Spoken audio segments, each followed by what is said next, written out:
ರಾಜ್ಯದಲ್ಲಿ ಡೇಂಜರಸ್ ಡೆಂಘಿಯ ಡವಡವ ಹೆಚ್ಚಾಗ್ತಾ ಇದೆ. ರಾಜ್ಯದಲ್ಲಿ 7,000ಕ್ಕೂ ಅಧಿಕ ಕೇಸಸ್ಗಳು ದಾಖಲಾಗಿವೆ.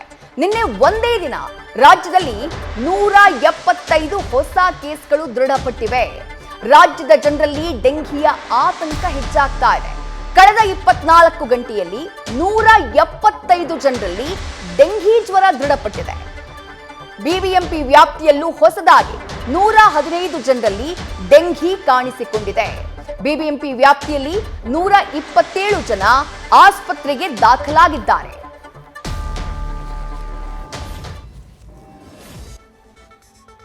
ಏಳು ಸಾವಿರಕ್ಕೂ ಅಧಿಕ ಡೆಂಘಿ ಕೇಸ್ಗಳು ಈವರೆಗೆ ರಾಜ್ಯದಲ್ಲಿ ದಾಖಲಾಗಿರುವುದು. ಅದರಲ್ಲೂ ನಿನ್ನೆ ಒಂದೇ ದಿನ ಬೇರೆ ಬೇರೆ ಕ್ರಮಗಳನ್ನು ನಾವು ತೆಗೆದುಕೊಳ್ತಾ ಇದ್ದೀವಿ ಅಂತ ಹೇಳಿ ರಾಜ್ಯ ಸರ್ಕಾರ ಹೇಳ್ತಾ ಇದೆ. ಸಚಿವರುಗಳು ಇಲ್ಲ ಕ್ರಮಗಳಾಗ್ತಾ ಇದೆ, ಜನ ಆತಂಕ ಪಡುವಂತಹ ಅಗತ್ಯ ಇಲ್ಲ ಅನ್ನುವಂಥ ಮಾತನ್ನು ಹೇಳ್ತಿದ್ದಾರೆ. ಬಟ್ ಹೆಚ್ಚಾಗ್ತಾ ಇರುವಂತಹ ಈ ಡೆಂಘಿ ಕೇಸಸ್, ಬಹಳ ದೊಡ್ಡ ಪ್ರಮಾಣದಲ್ಲಿ ದಾಖಲಾಗ್ತಾ ಇರುವಂತಹ ಡೆಂಘಿ ಕೇಸಸ್ ಜನರಲ್ಲಿ ಆತಂಕವನ್ನ ಹೆಚ್ಚು ಮಾಡ್ತಾ ಇದೆ. ನಿನ್ನೆ ಒಂದೇ ದಿನ ಇಡೀ ರಾಜ್ಯದಲ್ಲಿ 175 ಡೆಂಘಿ ಕೇಸಸ್ಗಳು ದಾಖಲಾಗಿರೋದು. ಅದರಲ್ಲೂ ಕಳೆದ 24 ಗಂಟೆಯಲ್ಲಿ 175 ಜನರಲ್ಲಿ ಡೆಂಘಿ ಕೇಸಸ್ ಕಾಣಿಸ್ಕೊಂಡ್ರೆ ಬೆಂಗಳೂರಲ್ಲೇ ಅತಿ ಹೆಚ್ಚು ಡೆಂಘಿ ಕೇಸಸ್ ವರದಿಯಾಗಿರೋದು. 24 ಗಂಟೆಯ ಅವಧಿಯಲ್ಲಿ 115 ಜನರಲ್ಲಿ ಡೆಂಘಿ ಇರುವಂತದ್ದು ವರದಿಯಾಗಿದೆ. ಡೆಂಘಿ ಪತ್ತೆಯಾಗಿದೆ, ಬಂದು ಟೆಸ್ಟ್ ಮಾಡಿಕೊಂಡಿದ್ದಾರೆ. ಟೆಸ್ಟ್ ಮಾಡಿಸುವಂತಹ ಸಂದರ್ಭದಲ್ಲಿ ಅವರಲ್ಲಿ ಡೆಂಘಿ ಇರೋದು ಗೊತ್ತಾಗಿದೆ.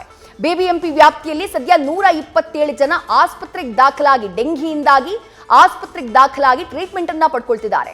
ಯೂಶುವಲ್ ಆಗಿ ಡೆಂಘಿ ಬಂದ ತಕ್ಷಣ ಯಾವ ಆಸ್ಪತ್ರೆಯವರು ಕೂಡ ತಕ್ಷಣಕ್ಕೆ ಅಡ್ಮಿಟ್ ಮಾಡ್ಕೊಳ್ಳೋದಿಲ್ಲ. ಡೆಂಘಿಯಲ್ಲಿ ಕೆಲವೊಂದಿಷ್ಟು ಸಿವಿಯರ್ ಸಿಂಪ್ಟಮ್ಸ್ ಇರಬೇಕು. 3-4 ಸಿಂಪ್ಟಮ್ಸ್ಗಳು ತುಂಬಾ ತೀವ್ರವಾಗಿರುವಂತಹ ಲಕ್ಷಣಗಳು ಕಂಡು ಬಂದ್ರೆ ಆ ಸಂದರ್ಭದಲ್ಲಿ ಆಸ್ಪತ್ರೆಗೆ ದಾಖಲು ಮಾಡ್ಕೊಳ್ತಾರೆ.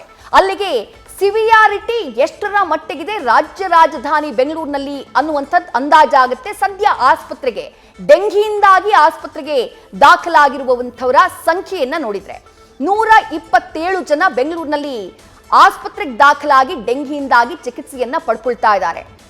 ಬೆಂಗಳೂರಿನಲ್ಲಿ ನಿನ್ನೆ ಒಂದೇ ದಿನ 115 ಜನರಲ್ಲಿ ಡೆಂಘಿ ಕಾಣಿಸಿಕೊಂಡ್ರೆ ರಾಜ್ಯಾದ್ಯಂತ ವರದಿಯಾಗಿರುವಂತಹ ಪ್ರಕರಣ 175. ಹಾಗಾದ್ರೆ ವಯೋವಾರು ಡೆಂಘಿ ಕೇಸ್ ಯಾವ ರೀತಿಯಾಗಿ ಕಾಣಿಸಿಕೊಳ್ತಾ ಇದೆ? 24 ಗಂಟೆಯಲ್ಲಿ ಒಟ್ಟು ಎಷ್ಟು ಜನ ಡೆಂಘಿ ಕಾಣಿಸಿಕೊಂಡಿದೆ, ಜೊತೆಗೆ ಓವರ್ ಆಲ್ ಆಗಿ ಎಷ್ಟು ಡೆಂಘಿ ಪ್ರಕರಣಗಳು ವರದಿಯಾಗಿರುವುದು ಅದನ್ನ ನೋಡ್ತಾ ಹೋಗೋಣ. 1 ವರ್ಷದ ಒಳಗೆ ಇರುವಂತಹ ಮಕ್ಕಳು, ಕಂದಮ್ಮಗಳಿಗೇನಿದ್ದಾವೆ, ಒಂದು ಕೇಸ್ ವರದಿಯಾಗಿದೆ ಕಳೆದ 24 ಗಂಟೆಯಲ್ಲಿ. ಬಟ್ ಕಳೆದ ಜನವರಿಯಿಂದ ನಾವು ಲೆಕ್ಕವನ್ನ ಹಾಕಿದ್ರೆ, ಆ ಅಂಕಿ ಅಂಶವನ್ನ ನೋಡಿದ್ರೆ ಒಟ್ಟು 132 ಕಂದಮ್ಮಗಳಲ್ಲಿ, 1 ವರ್ಷದ ಒಳಗಿನ ಕಂದಮ್ಮಗಳಲ್ಲಿ ಡೆಂಘಿ ಕೇಸ್ ವರದಿಯಾಗಿರೋದು. ಇನ್ನು 1 ರಿಂದ 18 ವರ್ಷ ವಯೋಮಿತಿಯಲ್ಲಿ ನಿನ್ನೆ ಒಂದೇ ದಿನ 53 ಜನರಲ್ಲಿ ಡೆಂಘಿ ಕೇಸಸ್ ಪತ್ತೆಯಾಗಿದೆ. ಕಳೆದ ಜನವರಿಯಿಂದ ನಾವು ಅಂಕಿ ಅಂಶವನ್ನ ಗಮನಿಸುವುದಾದ್ರೆ 2,448 ಜನರಲ್ಲಿ 18 ವರ್ಷ ಒಳಗಿನವರು, ಅವರಲ್ಲಿ ಡೆಂಘಿ ಕೇಸ್ ಪತ್ತೆಯಾಗಿರೋದು.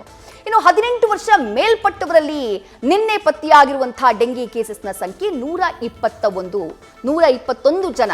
18 ವರ್ಷ ಮೇಲ್ಪಟ್ಟವರಲ್ಲಿ ಡೆಂಘಿ ಇರುವಂತದ್ದು ಪತ್ತೆಯಾಗಿದೆ. ಕಳೆದ ಜನವರಿಯಿಂದ ನಾವು ಲೆಕ್ಕವನ್ನ ನೋಡುವುದಾದ್ರೆ 4,426 ಮಂದಿ. ಓವರ್ ಆಲ್ ಆಗಿ ರಾಜ್ಯದಲ್ಲಿ 7,000ಕ್ಕೂ ಅಧಿಕ ಡೆಂಘಿ ಕೇಸಸ್ಗಳು ಪತ್ತೆಯಾಗಿರುವುದು. ಕಳೆದ 24 ಗಂಟೆಯಲ್ಲಿ 175 ಹೊಸ ಕೇಸ್ಗಳು ಪತ್ತೆಯಾಗಿವೆ. ಇದು ವಯೋಮಿತಿಯನ್ನ ನೀವು ಆ ವಯೋಮಿತಿಯ 1 ವರ್ಷದ ಒಳಗೆ ಎಷ್ಟು ಜನ, 1 ರಿಂದ 18 ವರ್ಷದ ಒಳಗೆ ಎಷ್ಟು ಜನ, 18 ವರ್ಷ ಮೇಲ್ಪಟ್ಟವರು ಎಷ್ಟು ಜನ, ಆ ಅಂಕಿ ಅಂಶಗಳನ್ನ ಗಮನಿಸ್ತಾ ಇದ್ದೀವಿ. ಮಕ್ಕಳಲ್ಲಿ ಹೆಚ್ಚಿನದಾಗಿ ಡೆಂಘಿ ಕಾಣಿಸಿಕೊಳ್ತಾ ಇರೋದು. ಆ 1 ರಿಂದ 18ರ ಆ ಒಂದು ವಯೋಮಿತಿ ಇದೆಯಲ್ಲ, ಆ ವಯಸ್ಸಿನವರಲ್ಲಿ ಹೆಚ್ಚಾಗಿ ಡೆಂಘಿ ಕಾಣಿಸಿಕೊಳ್ತಾ ಇರೋದು ಸಹಜವಾಗಿ ಆತಂಕಕ್ಕೆ ಕಾರಣ ಆಗ್ತಾ ಇದೆ. ಇನ್ನು ಜಿಲ್ಲಾವಾರು ಡೆಂಘಿ ಹಾಟ್ಸ್ಪಾಟ್ಗಳು ಯಾವ್ಯಾವ ಜಿಲ್ಲೆಗಳಲ್ಲಿ ಎಷ್ಟೆಷ್ಟು ಪ್ರಕರಣಗಳು ದಾಖಲಾಗಿದೆ ಅದನ್ನ ನೋಡ್ತಾ ಹೋಗೋಣ. ಮೊದಲನೇದಾಗಿ ಬಿಬಿಎಂಪಿ ವ್ಯಾಪ್ತಿಯಲ್ಲಿ ಕಳೆದ 24 ಗಂಟೆಯಲ್ಲಿ ದಾಖಲಾದಂತಹ ಹೊಸ ಡೆಂಘಿ ಕೇಸಸ್ಗಳ ಸಂಖ್ಯೆ ಬರೋಬ್ಬರಿ 115. ದೊಡ್ಡ ಆತಂಕ ಇರೋದು ರಾಜ್ಯ ರಾಜಧಾನಿಯಾಗಿರುವಂತಹ ಬೆಂಗಳೂರಿನಲ್ಲೇ. ಫಾಗಿಂಗ್ ಮಾಡುವಂತಹ ಕೆಲಸ ಆಗಿರಬಹುದು, ಅಥವಾ ಎಲ್ಲಿ ಕಸ ಕಡ್ಡಿ ಇರುವಂಥದ್ದನ್ನ ಕ್ಲೀನ್ ಮಾಡುವಂತಹ ಕೆಲಸ ಆಗಿರಬಹುದು, ಜನರಲ್ಲಿ ಜಾಗೃತಿಯನ್ನ ಮೂಡಿಸುವಂತಹ ಕೆಲಸ ಆಗಿರಬಹುದು, ಅದು ಪಾಲಿಕೆಯಿಂದ ಬಹಳ ತ್ವರಿತಗತಿಯಲ್ಲಿ ಆಗಬೇಕು. ಅದಾಗ್ತಾ ಇಲ್ಲ ಅನ್ನುವಂಥ ಆರೋಪ ಕೇಳಿಬರ್ತಾ ಇದೆ. ಅದರ ಪರಿಣಾಮನೇ ಬರೋಬ್ಬರಿ 115 ಕೇಸ್ ಕೇವಲ 24 ಗಂಟೆಗಳ ಅವಧಿಯಲ್ಲಿ ಬಿಬಿಎಂಪಿ ವ್ಯಾಪ್ತಿಯಲ್ಲಿ. ಇನ್ನು ಮಂಡ್ಯ ಜಿಲ್ಲೆಯಲ್ಲಿ 26 ಡೆಂಘಿ ಕೇಸಸ್ಗಳು ಪತ್ತೆಯಾಗಿದೆ. ನಿನ್ನೆ ದಾಖಲಾಗಿರುವುದು ಹೊಸದಾಗಿ ದಾಖಲಾಗಿರುವಂತಹ ಕೇಸಸ್. ಕೊಡಗು ಜಿಲ್ಲೆಯಲ್ಲಿ 11 ಹೊಸದಾಗಿ ಡೆಂಘಿ ಕೇಸಸ್ಗಳು ದಾಖಲಾಗಿವೆ ಕಳೆದ 24 ಗಂಟೆಯಲ್ಲಿ. ವಿಜಯಪುರದಲ್ಲಿ ಕಳೆದ 24 ಗಂಟೆಯಲ್ಲಿ 9 ಡೆಂಘಿ ಕೇಸಸ್ಗಳು ವರದಿಯಾಗಿವೆ. ಗದಗದಲ್ಲಿ 8 ಕೇಸ್ ವರದಿಯಾಗಿದೆ. ಇನ್ನು ಉಡುಪಿನಲ್ಲಿ ಧಾರಾಕಾರವಾಗಿ ಮಳೆಯಾಗ್ತಾ ಇರುವಂತಹ ಉಡುಪಿನಲ್ಲಿ 2 ಡೆಂಘಿ ಪ್ರಕರಣಗಳು ವರದಿಯಾಗಿದೆ ಅನ್ನುವಂಥ ಮಾಹಿತಿ ಸಿಗ್ತಾ ಇದೆ. ಕೇಸಸ್ಗಳು ಜಾಸ್ತಿ ಆಗ್ತಾ ಇದೆ, ಬಟ್ ಆ ಕೇಸ್ನ ಕಂಟ್ರೋಲ್ ಮಾಡೋದಕ್ಕೆ, ಡೆಂಘಿಯನ್ನ ಕಂಟ್ರೋಲ್ ಮಾಡೋದಕ್ಕೆ ರಾಜ್ಯ ಸರ್ಕಾರ ತೆಗೆದುಕೊಂಡಂತಹ ಕ್ರಮ ಏನು ಅನ್ನುವಂಥದ್ದೇ ಸದ್ಯಕ್ಕಿರುವಂತಹ ಪ್ರಶ್ನೆ.